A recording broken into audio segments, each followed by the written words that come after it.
Pertama, jadi banyak yang mengatakan bahwa Islam itu tidak ilmiah. Tetapi alhamdulillah sekarang sudah banyak yang menjawab keraguan akan ilmiahnya agama Islam. Ada pertanyaan yang kita ajukan, di manakah letak keilmiahan Islam itu? Padahal Ustaz. Baik. Alhamdulillah wassalatu wassalamu ala Rasulillah wa ba'd. Assalamualaikum warahmatullahi wabarakatuh kepada kaum muslimin muslimat dan juga pemirsa yang dirahmati oleh Allah. Alhamdulillah pada kesempatan kali ini bagus sekali kita akan membahas dari dua sisi ilmiah medis dan juga sisi ilmiah syariat terkait dengan pandemi yang mewabah di kita sebagai bentuk edukasi masyarakat, khususnya sebagai bentuk penyemangat ya, dan juga balance kita di dalam menanggapi musibah ini. Bisa kami tampilkan insya Allah terkait dengan apa yang sudah kami catat di PowerPoint, yaitu dilema penawaran penanggulangan corona dari sudut pandang syariat. Pertanyaan tadi, apakah Islam agama ilmiah? Maka jawabannya yang pertama, secara bahasa, ilmiah itu diadopsi dari bahasa Arab atau bahasa Islam. Alima ya'lamu, ilman, bentuk mudzakarnya masdar, ilmiyatan bentuk muannasnya. Jadi kalau masalah ilmiah nggak ilmiah, Islam itu jelas memilikinya. Dari sudut pandang akademis, agama Islam sangat menekankan untuk punya referensi dalil dan juga pendalilan. Dan orang yang memilikinya ini disebut dengan alim, berbeda dengan orang yang non ilmiah. Sebagaimana firman Allah, "Qul hal yastawil ladzina ya'lamun wal ladzina la ya'lamun." Memangnya sama orang yang ilmiah dengan orang yang nggak paham ilmiah, orang yang mengetahui dan orang yang tidak mengetahui. Kemudian kami sampaikan nukilan dari kitab Syiar A'lamin Nubala. Imam Ahmad berkata, "Iyyaka an tatakallam fi mas'alatin laisa laka fiha imam." Ini terlarang untukmu untuk berbicara masalah agama tanpa memiliki imam pendahulu di dalam memahami. Artinya ilmiah harus punya pakem dalil istidlal dari orang terdahulu. Ini terkait dengan medis umpamanya ya, di dalam Al-Qur'an surat An-Nisa ayat 56. Allah berfirman, "Innal ladzina kafaru bi ayatina saufa nuslihim nar kullama nadijat juluduhum badalnahum juludan ghairaha liyadhuqul adzab innallaha kana azizan hakima." Jadi besok orang-orang kafir itu yang tidak percaya akan Quran, akan Islam, akan dimasukkan oleh Allah ke dalam neraka. Setiap disiksa, pertama kali yang hangus adalah kulitnya. Kulit sudah kobong, Allah ganti kulit yang baru. Supaya apa? Supaya merasakan pedihnya siksa neraka. Coba sekarang, kita dianugerahi akal untuk berpikir. Di dalam medis, coba, apakah benar Quran dengan ayatnya ini, setiap kulit yang terbakar kalau sudah tembus ke tulang, ke daging, bagaimana rasanya? Sudah berkurang. Tapi yang paling panas merasakan api adalah kulit atau kulit ari yang kita miliki. Ini bentuk ilmiah di dalam Al-Quran. Nah, berikutnya sebagai penguat, ilmiah memiliki barometer. Atau di sini kami tayangkan barometer kebenaran dalam Islam. Ada dua. Ini poin yang pertama, yaitu kesahihan dalil. Jadi dari dalilnya dulu. Dan dari mana dalilnya itu? Dari Al-Quran, dari hadis sahih, dari ijma' ulama, kesepakatan para ulama, dan qiyas yang sahih. Ini yang pertama. Acuannya nanti boleh dibuka Al-Qur'annya An-Nisa 115 dan juga Al-Baqarah ayat 137. Di sana ada al-mu'minun, al-mu'minin, yang dimaksud adalah para sahabat, para muridnya Rasulullah Muhammad Shallallahu Alaihi Wasallam. Yang kedua, barometernya adalah kesahihan beristidlal dengan acuan poin yang pertama tadi. Artinya, dalil sudah ketemu nih, ya. Dalil sudah ada, mungkin hadis ataupun ayat Quran atau ijma ulama. Tapi pemahamannya benar atau tidak? Nah, ini juga PR besar. Kalau istilah syariatnya, bahasa Arabnya itu sihhatul istidlal ala dalil. Ya, kebersihan pendalilan dengan mengacu dalil yang sahih tadi. Pemahamannya pas apa enggak? Nah, bagaimana caranya dikembalikan? Sebagaimana Al-Baqarah ayat 137. Fa in amanu bimisli ma amantum faqadih tadaw. Kalau berimannya kebenaran itu sesuai dengan apa yang ada di sahabat terkait dengan keimanan dan kebenaran, sudah itulah hidayah. Jadi barometer kebenaran itu ada dua secara garis besar. Kebalikannya nanti watak kebatilan pasti ngosak ngasih dua hal ini. Kalau enggak dalilnya salah, pendalilannya yang enggak pas. Ada dalil umpamanya ya terkait dengan zina. Tapi kemudian muncul pendalilan zina enggak apa-apa, yang penting suka sama suka. Benar kan? Ini namanya barometer kedua salah. Atau mungkin barometer pertama sudah salah. Al-Qur'an ya, tafsirnya dikemanakan, hadis yang dipakai hadis yang lemah. Nah, apalagi kalau sudah berkebalikan misalnya kemusyrikan dan kesyirikan. Ya, perdukunan misalnya. Dua-duanya nggak masuk. Oleh karena itu, selamanya model perdukunan dan kesyirikan, terlebih dalam masalah pengobatan, tidak bisa disandingkan dengan Islam. Kecuali memang pertama, oknumnya jahil atau oknumnya kamuflase alias munafik. Ya. Nah, ini yang terkait dengan pertanyaan yang pertama tadi. Wallahu a'lam. Terima kasih Ustaz. Untuk selanjutnya, jadi bagus untuk penjelasan tadi. Maka muncul, nah ini terkait dengan penyakit corona ini berarti kan kita dihadapkan dua permasalahan. Nah, ini penawaran itu mana yang sesuai syariat atau yang dianggap ilmiah yang sehingga diperbolehkan oleh syariat, dan mana penawaran-penawaran yang oleh syariat itu dianggap menyalahi, bahkan bisa jadi sampai masuk kepada kesyirikan. Betul, Ustaz. Baik. Barakallahu fiik. Kami akan memulai atau memberikan apa istilahnya gerbang, yaitu pernyataan Nabi Ibrahim alaihi salatu wassalam, Abul Anbiya, di dalam As-Syu'ara ayat 78, 79, 80. Nabi Ibrahim itu membawa pengobatan, itu disandingkan rezeki bahkan hidayah. Alladzi khalaqani wa huwa yahdin. Allah yang menciptakan, masalah tauhid ini, rububiyah. Ya, dan dialah yang memberikan hidayah petunjuk. Walladzi huwa yut'imuni wa yasqin. Allah lah yang memberi makan, yang memberikan rizki kepadaku. Masih rububiyah. Wa idza maridtu fa huwa yashfin. Dan jika apabila aku sakit, maka Allah lah yang menyembuhkan aku. Jadi terkait dengan penyakit, kesembuhan, jelas syariat punya pakem, syariat punya landasan. Berikutnya itu dari Al-Quran. Ini biar menjelaskan bahwa Islam adalah agama yang ilmiah.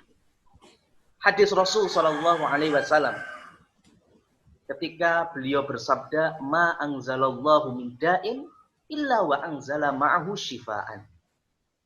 Allah tidaklah menurunkan penyakit, melainkan pasti Allah juga menurunkan obatnya. Cuma manusia menemukan atau belum itu urusan yang lain. Nanti mungkin bisa dibahas dengan Dr. Safar. Dari seorang imam yang terkenal, yaitu Imam Asy-Syafi'i. Beliau berkata, al-ilmu ilman.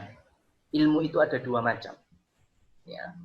Ilmu adyan, ilmu terkait dengan agama, kepercayaan, akidah, ideologi yang benar, fikihnya, wa ilmul abdan, dan yang kedua adalah ilmu kedokteran atau kesehatan. Jadi beliau pun juga mensupport untuk kita berakal dengan baik, memahami dengan benar terkait dengan pengobatan. Selanjutnya, bagaimana terus hukum berobat? Terkadang ada sebagian kaum muslimin yang ya sudah kalau sakit itu udah takdir kok, sudah nggak perlu berobat. Kalau Allah menyembuhkan juga bakal sembuh. Nah ini dengan hadis riwayat Abu Dawud ini semakin jelas Rasulullah Shallallahu Alaihi Wasallam bersabda, "Fatadawau ya ibadallah, berobatlah kalian, wala tatadawau bil haram." Tetapi catatannya jangan berobat dengan haram. Berarti hukum berobat jelas dianjurkan. Nah, ini salah satu syairnya Imam Syafi'i. Wa talabuli tabibul wara wa talabtu ana tabibas sama. Tabiban hadza la yu'ti dawa wa dzaka la yaj'al fihi syifa. Ketika manusia memintaku untuk mencari dokter, tapi dokter dari kalangan orang-orang manusia. Adapun aku mencari dokter langit. Ini bicara akidah, bukan kemudian dokter yang manusia nggak penting, itu ranahnya beda. Artinya Imam Syafi'i akan memberikan pembelajaran bahwa selagi kita berusaha, ingat ada dua dokter. Dokter manusia dan Robbunya dokter. Dokter manusia memberikan obat, memberikan resep. Adapun dokter langit yaitu Allah menjadikan resep dan obat itu kesembuhan. Coba sekarang kalau kita sakit, nyarinya apa? Nyari obat apa nyari sembuh? Kan intinya nyari sembuh. Nyari obat itu hanya perantara. Ya, oleh karena itu, tetap kepada Allah kita meminta. Bagaimana caranya? Ikuti prosedur, yaitu dengan berobat cara yang benar. Nah, berikutnya ini nanti mungkin bisa dibaca saja, ya, tidak terlalu terkait dengan pertanyaan. Nah, slide yang ini yang akan kita bahas. Pengobatan di dalam Islam hanya ada 3. Ya, hanya ada 3. Yang pertama, pengobatan yang syar'i berlandaskan dalil. Contohnya apa? Ayat Quran. Ya, atau dikenal dengan ruqyah syar'iyah. Mau itu 30 juz, mau sebagiannya, Quran itu syifaun wa rahmah. Itu sudah kita yakini. Meskipun tidak ada kajian teori laboratorium, tetap kita yakini. Contohnya sekarang, ketika mungkin ada air putih, dibacakan Al-Fatihah, diminum. Dengan yakin sepenuhnya Allah wa huwa yashfin. Ternyata sembuh. Itu masuk kategori yang pertama. Syar'i berlandaskan dalil, ada dalilnya. Yang kedua, ya, dengan sunnah, dalil dengan sunnah. Contohnya, ketika Rasulullah sholat dicaplok atau disengat kalajengking, kemudian beliau campurkan air sama garam, kemudian dibacakan 4 kulhu. Ya, kul huwallahu ahad, kul ya ayyuhal kafirun, kul a'udzu binnas, kul a'udzu bil falaq. Kemudian beliau minum, sembuh. Atau ada luka, beliau ambil tanah yang agak basah, ditambahi liur beliau, dibacakan bismillah, kemudian dibasuhkan, sembuh. Ini meskipun nggak ada laboratoriumnya, tetap diperbolehkan. Kenapa? Karena ada hadis yang sahih. Kalau yang nggak sahih berarti sudah nggak masuk ranah ilmiah. Ya, atau yang lainnya. Contoh-contoh baik di dalam Al-Quran ataupun hadis yang sahih. Berikutnya pengobatan yang diperbolehkan ilmiah yang sejajar antara sebab akibat ditambah amanah. Amanah itu artinya ilmiah dengan adanya laboratorium, amanah ya hasilnya betul-betul bukan hanya hipotesa, tapi betul-betul sudah menjadi pakem, sudah menjadi fakta ilmiah. Contohnya, kepala pusing, minum obat, mohon maaf nih, sebut saja salah satu merek, umpamanya Panadol, Oskadon, ada hubungan sebab akibat. Tapi kalau sekarang obat sakit kepala dibawain keris, kan nggak nyambung. Berarti itu yang nggak disyariatkan. Adapun kalau obat sakit perut dengan jenis merek apa secara lab-nya ada, tidak usah nyari dalil, boleh. Ya, patah tulang, harus dioperasi, ortopedi, digip, macam-macam. Ini sebab akibatnya jelas. Tapi sekarang kalau patah tulang, dibawa ke sangkal putung, mohon maaf, ya mungkin nggak semuanya, tapi ada sebagian besar dari mereka ngobatinya pakai batu ajaib, tulang ajaib, yang malah nggak jelas, nggak ada sambungannya. Dibawain keris juga. Nah ini yang tidak ilmiah. Adapun yang ilmiah antara sebab dan akibat, kalau kita lapar, sebabnya apa? Biar kita kenyang, makan. Kalau lapar kok megang keris, kenyang, kan nggak nyambung. Itu yang kedua. Yang ketiga, menggabungkan keduanya. Contohnya dalam syariat ada, ilmiahnya ada. Bekam atau fasdu. Kemudian khasiat madu. Kemudian air zam-zam. Ya, dalilnya ada, ilmiahnya ada. Habbatus sauda, dalilnya ada, ilmiahnya ada. Maka dengan 3 pakem ini diperbolehkan kita untuk berobat. Ini ayat yang menunjukkan bahwa Al-Quran adalah syifa'un wa rahmah. Quran surat Al-Isra ayat 82. Nah, poin ini adalah mengacu kepada pakem yang pertama dalam berobat, yaitu menggunakan ruqyah yang syar'iyah. Harus ada 4 ini. Kalau 4 ini tidak ada, atau salah satunya bermasalah, maka perlu dipertanyakan dan lebih baik dijauhi. Yang pertama syaratnya, lafal doa berasal dari Al-Quran atau hadis sahih. Doanya yang lebih utama dari Al-Quran. Ayat apapun silahkan, hadis silahkan yang sahih. Contohnya, Allahumma anta syafi, la shifa'a illa shifa'uk, shifa'an la yughadiru saqama. Yang kedua, doa minta kesembuhannya berbahasa Arab. Bagus, berbahasa yang lain juga nggak masalah, dengan catatan bisa dipahami. Jangan seperti mantra, ada Arabnya, tiba-tiba tambah wc yang nggak dipahami. Itu perlu dipertanyakan. Yang ketiga, tidak ada unsur kesyirikannya sama sekali. Nah, unsur kesyirikannya itu apa? Di slide habis ini insya Allah kita akan tahu ciri-cirinya. Selagi tidak ada unsur syirik, la ba'sa birruqa ma lam yakun fihi syirkun. Silahkan kita meruqyah selagi tidak ada unsur kesyirikan. Dan yang keempat, meyakini bahwa kesembuhan datang hanya dari Allah Subhanahu wa ta'ala. Nah, ini dilihat baik-baik, 16 ciri dasar pengobatan yang syirik atau yang mendekati. Dan ini dari 2 pihak, baik itu dari pasien maupun dari yang mau mengobati. Ini, yang pertama, pengakuan bisa melihat jin, bisa menerawang, bisa meramal. Ya, ini kalau sama Imam Syafi'i sudah dimasukkan ke dalam hukum murtad. Ya, abtolana syahadatahu. Orang yang mengaku-ngaku bisa melihat jin, bisa menerawang, bisa meramal, maka menurut Imam Syafi'i sudah batal syahadat.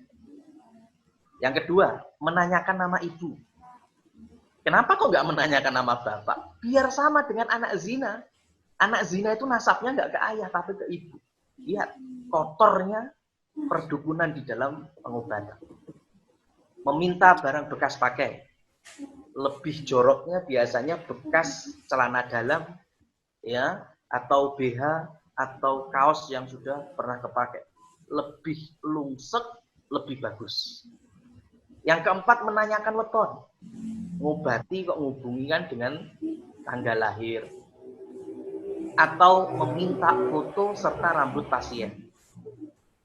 Meminta hewan tertentu, ayam cemani, kambing bermata satu. Membaca mantra-mantra. Tadi berarti ruqyah yang bahasanya tidak dipahami. Menuliskan nifek atau rajah. Nih, tolong dibawa ke rumah. Isinya ternyata tulisan-tulisan Arab, tulisan-tulisan nggak jelas, kode-kode tertentu. Sama dengan memberikan jimat. Yang berikutnya, meminta pasien tidak menyentuh air. Bukan berarti kalau mau pakai pembalut luka, nggak boleh pakai air, begitu. Maksudnya dilarang berwudu, tidak dilarang mandi. Dijauhkan dari toharoh. Ada sesuatu yang ditanam. Ini juga masuk. Ya, biasanya di sekitar halaman rumah atau di atas puwung rumah. Menggunakan media telur. Buat apa? Buat memindahkan penyakit. Dibasuh, telurnya isinya ternyata silet. Telurnya isinya jadi warna hitam. Atau dipindahkan ke kambing, ke sapi penyakitnya. Kemudian, orang yang mengobati juga membuka klinik jasa pengasihan. Pelet, semisalnya. Bahkan punya ruang khusus yang tidak boleh ada orang yang masuk. Satu pun. Beda kalau mamanya memang kayak ruang operasi itu kan hanya dokter dan stafnya. Tapi kan orang petugas kebersihan kalau waktu membersihkan juga boleh. Dukun nggak seperti itu. Dan yang terakhir, mediumisasi. Apa itu mediumisasi? Jadi pengen ngobati orang. Pakai orang lain, dimasukkan jin itu ke orang lain. Ditanya dulu. Ini yang sempat viral terkait corona. Corona ternyata itu Illuminati. Ada di YouTube itu. Itu tukang ruqyahnya, mohon maaf kalau ini mungkin kritikan. Orangnya itu kan memasukkan jin, ya, kemudian ke perempuannya itu, kemudian ditanya. Oh, ternyata itu konspirasi Illuminati dan macam-macam. Ini 16 dasar. Bisa menurun, bisa berbagai macam bentuknya. Maka kalau sampai 116 ini ada, ya, maka hati-hati. Ya, hati-hati. Contohnya yang mungkin nanti bisa kita lihat. Nah, ini contoh kasus yang viral. Contohnya seorang perempuan yang dari Pasuruan itu minta, bahkan sudah membuat ya obat anti corona. Bilangnya bisa memanggil Jibril, para nabi dan rasul. Lihat, unik sekali. Jibril itu kangen sekali sama Nabi, Nabi juga kangen sama Jibril. Lama ayat nggak turun, ya, lama ayat itu nggak turun. Kemudian ketika turun, Nabi baru tanya, kenapa kok lama nggak menghampiri aku? Ini bisa dibuka di Quran surat Maryam ayat 64. Allah berfirman, wa ma natanazzalu illa min amri rabbik. Jibril itu tidak turun kecuali atas perintah Allah. Kalau Allah perintahkan turunkan wahyu ke Muhammad, turun. Jadi bukan kemudian Jibril, aku kangen kamu, Jibrilnya turun. Ya seperti lah, ini perempuan yang semoga Allah berikan hidayah, petunjuk itu, dengan mudahnya bilang malaikat datang, Nabi Rasul datang. Kemudian juga terkait dengan asap rokok, mungkin nanti secara medisnya. Kemudian kalung atau gelang yang berlafaz Allah itu juga menjadi pertanyaan, apakah ada penjelasan ya dari ke-16 materi sebelumnya. Jadi ini dulu sebagai penguatannya nanti bisa kita ambil syubhat-syubhat di akhir sesi. Silakan kami kembalikan ke Dr. Muin selaku moderator. Terima kasih Ustaz.